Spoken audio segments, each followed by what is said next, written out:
આજે આપણે ધોરણ 6 ભૂમિ સ્વરૂપો વિશે શીખીશું અને ધોરણ 6 ના બાળકો જે પૃથ્વી ઉપર આવેલા વિવિધ ભૂમિ સ્વરૂપો વિશે પ્રોજેક્ટ બનાવી લાવેલા છે તેમનું એ લોકો બાળકો જ પોતાનું નિદર્શન કરશે અને તેમને આપણે હવે સાંભળીએ.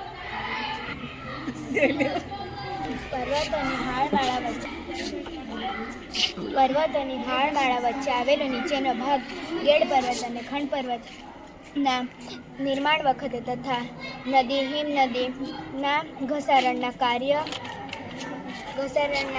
કાર્યના પરિણામે ખીણોની રચના થાય છે. ઉદાહરણ તરીકે કાશ્મીર ખીણ છે.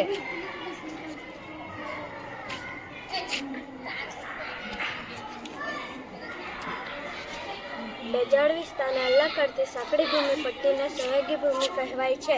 ઉદાહરણ તરીકે પનામા અને ઉત્તર અને દક્ષિણ અમેરિકા ખંડની વચ્ચે.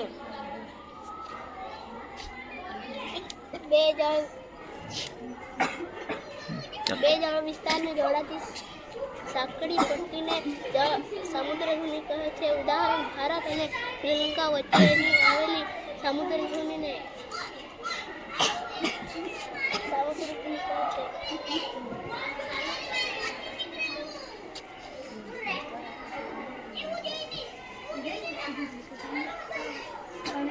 સાગર એટલે બે બાજુ પાણી અને બીજી બાજુ જમીન.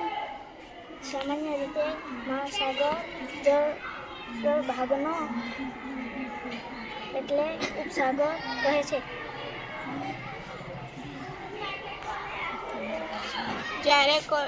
જ્યારે કોઈ જળ વિસ્તારથી ત્રણેય બાજુથી ભૂમિથી ઘેરાયેલો હોય તેને અખાત કહે છે.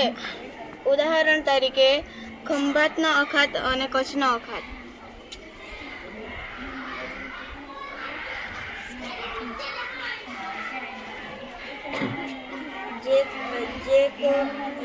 જે ભૂમિ ભાગની ત્રણ બાજુ પાણી અને વચ્ચે જમીન એક બાજુ જમીન વિસ્તારથી જોડાયેલી હોય તેને દ્વીપકલ્પ કહેવાય છે.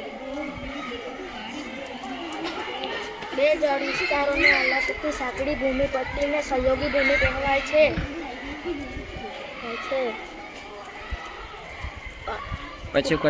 ઉદાહરણો અને પનામા ઉત્તર અને દક્ષિણ અમેરિકાને ખંડ વચ્ચે.